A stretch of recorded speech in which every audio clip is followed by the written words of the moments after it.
Hey everybody, how you doing?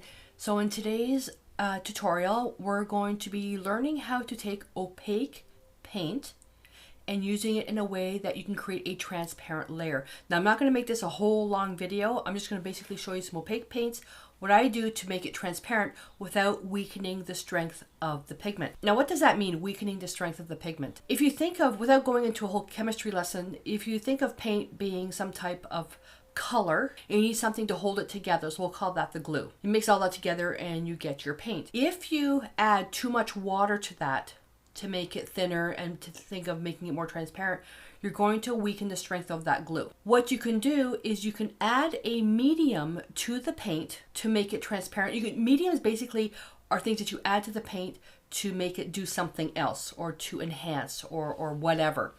But the mediums are formulated to work with the paint so they won't weaken the strength of the pigment. So on the table, I've got some dictionary paper, and I'm going to be using these ones here for the experiment. So I've got the DecoArt Traditions Burnt Umber, DecoArt Media Fluid Acrylics. This is the English Red Oxide. I've got Transparent Red Iron Oxide, the DecoArt Americana Premium Prussian Blue Hue. Other than the Transparent Red Iron Oxide, these are all opaque. They're opaque. So I've got them out on the palette. So I've got the Burnt Umber, English Red Oxide, Transparent Red Iron Oxide, and Prussian Blue Hue. So I'm going to put those there. And then I also have some mediums on this side as well. So the first thing I'm going to do is I'm going to demonstrate. We'll use this one for the Burnt Umber, just to show you. And my brush was just damp. Okay, so that's going to be the Burnt Umber, pure.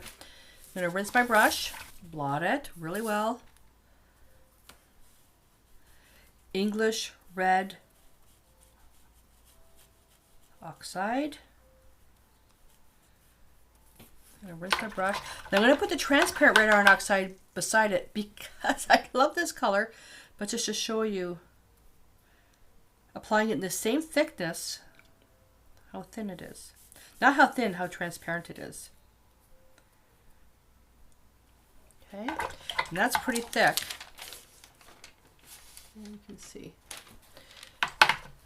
And actually, while I'm here, I'll just put a very thin layer. So this is how you could apply it as well. Very, very thin layer. Put that aside to dry. And then Prussian Blue Hue. Now the thicker, of course, the thicker you put the paint on, the more opaque it's going to be. But usually when we're creating mixed media, or even the portrait paintings and stuff like that, you want to put thin layers of color. If you're working with a landscape, then you can really go with the thickness of the product. Now the Prussian Blue Hue for the DecoArt Americana Premium acrylic paint didn't have the actual opacity written on the tube, but DecoArt has a technical spec sheet on their website at DecoArt.com, which has all the specifications, the transparency, the light fastness, and all that stuff. And that's where I got the information on this one. And you would think, well, blue is typically transparent, right? Most of the blues. What do you think would cause this Prussian Blue Hue to be opaque? I'll let you ponder that for a second, but I am going to give you the answer.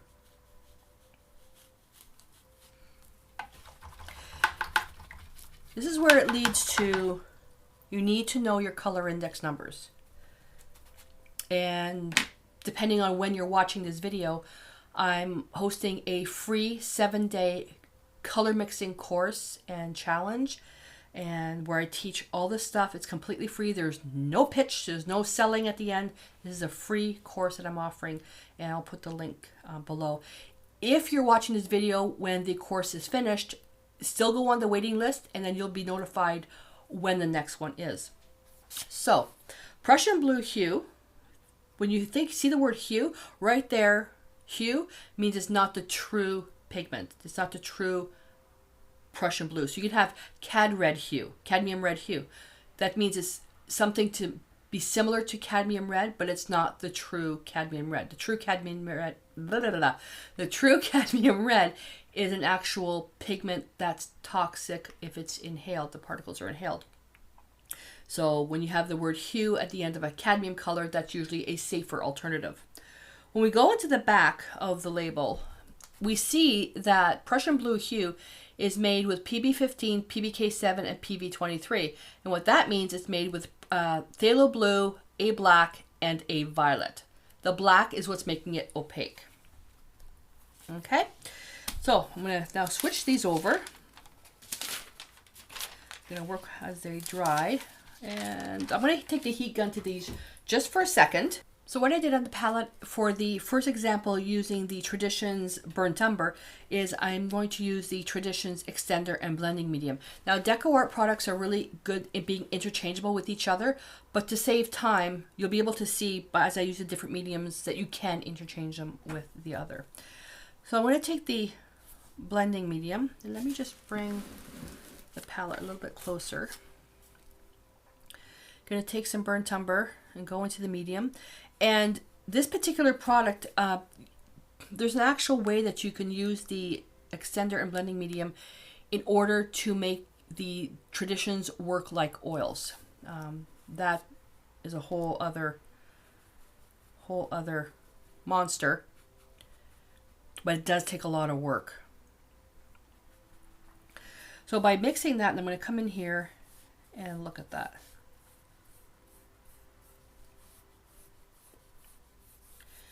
And that's how it's going to dry, just like that. So I think, okay, well, let's apply it thickly. The blending medium, because it's a liquid, first of all, it does thin out the paint. But because it's formulated as a medium to work with the paint, you're not going to weaken the strength of the pigment. But it will. But the more medium that you add, the longer it does take to dry. All right, so I'm going to put that aside. But isn't that big difference, eh? Look at that. All right, so I'll go with this one now. This one hasn't completely dried. Now, the English red oxide, you can see just a little bit. We can't tell, just a little bit of the text showing through. I made a mess there. So this is now, this was the media line. So I'm going to get matte medium. Now you can use the gloss medium as well. Like I said, you can interchange. The best way is to use what you have and experiment. And if you're never sure about the permanence of something, meaning if you're to take product A and mix it with product B, will it last 50 years? If we're experimenting, we really don't know unless we're basing our experiment on somebody else's experiment. The best thing to do is to always, always, always contact the manufacturer of who makes your paints. Now, you're probably not going to get help if you're using brand A and brand B, because they're, they want you to buy the one brand. I'm a DecoArt helping artist. I have a connection with DecoArt. So if there's ever something that you need to know regarding the DecoArt, if you contact them and you don't hear back, go through me and then I'll talk to my contact there.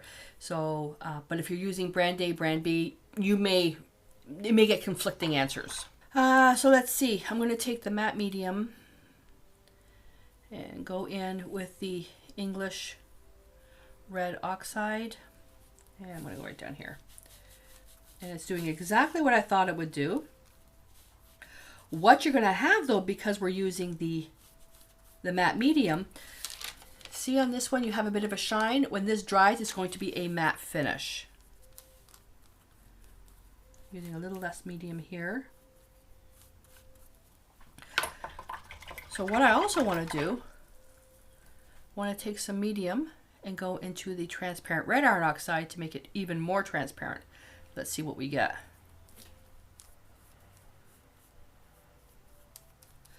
So I'm applying it fairly thickly, but it's a little bit lighter than this one. And this was just a damp brush with a very thin layer. Put a little bit more there. What I'm trying to get is I want to retain the brush strokes for texture. Okay, so let's see what we have with that one. And the Prussian blue hue isn't quite dry yet, so I want to dry that again. Although we don't need the actual original samples to be dried to paint, I just didn't want to mess it up. So with the Prussian blue hue, I'm going to do two examples, one with the matte medium. And I'm showing you this because the matte medium is in a thicker form and the heavy This is the heavy gel medium gloss. I keep getting it backwards. I keep calling it heavy gel gloss medium. Very thick. If I was a paintbrush, where would I be? There I am. And make sure you really clean your brushes as you do these experiments. So let's see. I probably should have taken the paint first. Matte medium. And depending on the brand that you're using, on the label there should always be ratios to get the ideal result. Let's say 1 part paint, 1 part medium, etc., etc.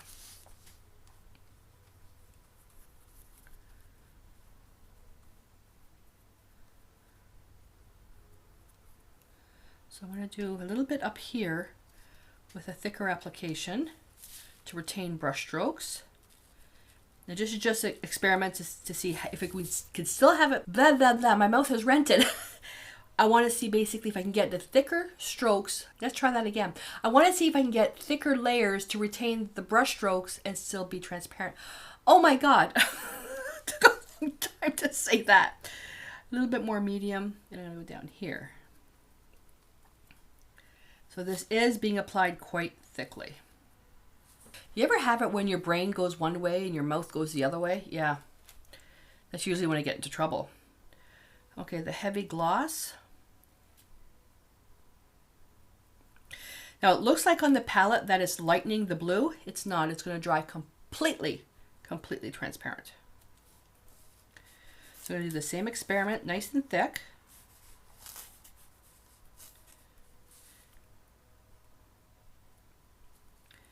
And bring that down. So yeah, nice and transparent. Let me get even some more.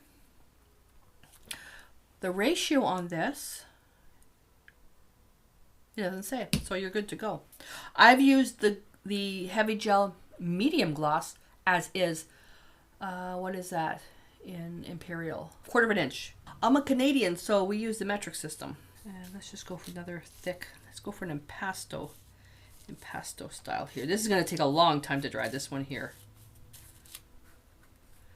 So just to see what we're going to get. This particular piece here, it's going to take a couple hours. Because our heat wave is finished, now it's actually really cold. We were yesterday about 37 degrees Celsius when we started the day with the humidity, and then we went down to 9 degrees with a wind chill factor overnight. Oh, there we go. So we'll let that dry.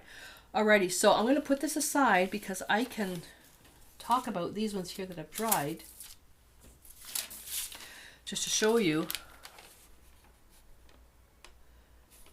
So you can see how nice and transparent it is. It still retains the original color, but we didn't use the water, so it didn't. I mean, you could still use water, but you can only use so much water, and then you start breaking down that glue that I was talking about.